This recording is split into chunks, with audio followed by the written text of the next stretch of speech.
On Cue's Vision 2020 segment is brought to you by Hormel Foundation, Games People Play, and Turtle Creek Estates.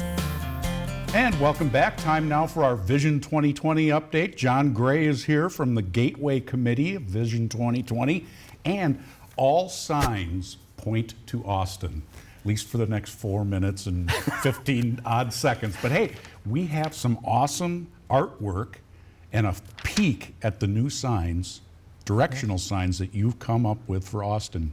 Well, not me, the committee. It's lovely, though. Congratulations. We're going to show them to folks right now. What went into this?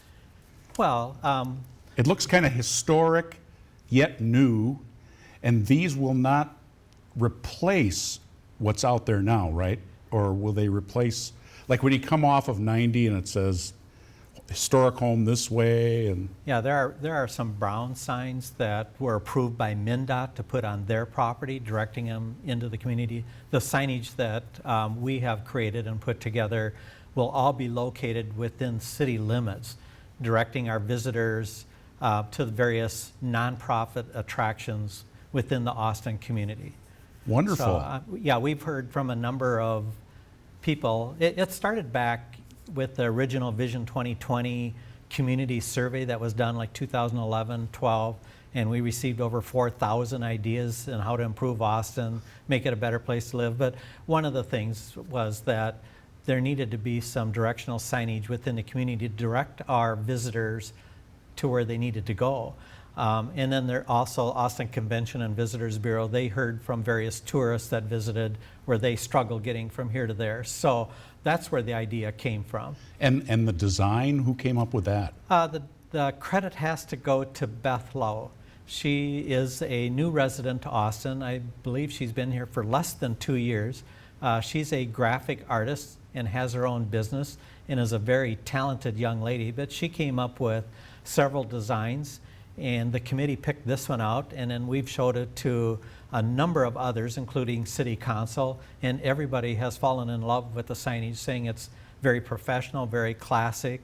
As you can see, you're looking at it, and the viewers will see it on the screen, but it will list the various nonprofit attractions, as I'd mentioned. It'll show an arrow directing them to go forward or left, or make a left turn, right turn, and the approximate distance in miles to that location, so they have a feel for how far it is. Austin's not very big, but nonetheless. How do you decide where they're going to go, where you're installing them? Oh, that's a great question. The committee looked at the main arteries of Austin, and there are 3. You have Oakland Avenue West and East, which runs from west to east. And so that covers right through the middle of town. But it goes from the very first entrance from west all the way to the east entrance by East Side Lake. So we've covered 2 entrances into Austin there. And as you know, Austin has 7. And then the 4th Street entrance and the 14th Street entrance. So those are main arteries going north and south. So we keyed on those 4.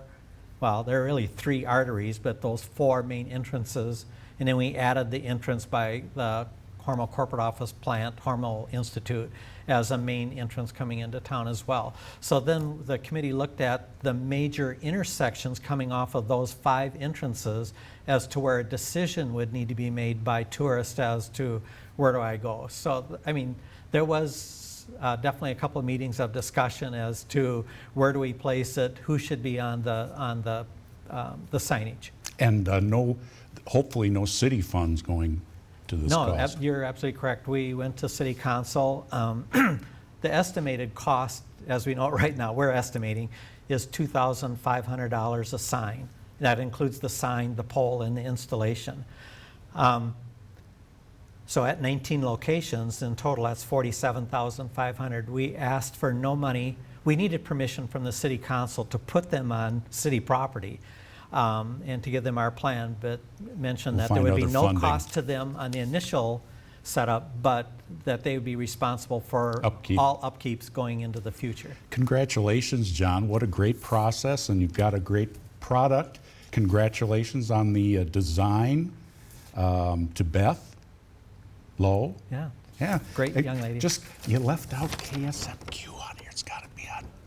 That's one of the big nonprofit attractions to Austin is KSMQ. We'll look at it.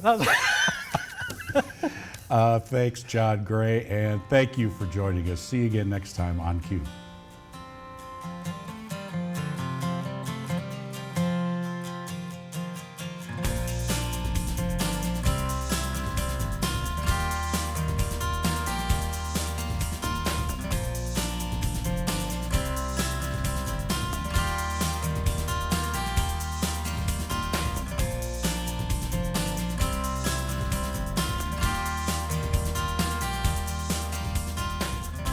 On Cue is a production of KSMQ Television in Austin, nonprofit public television.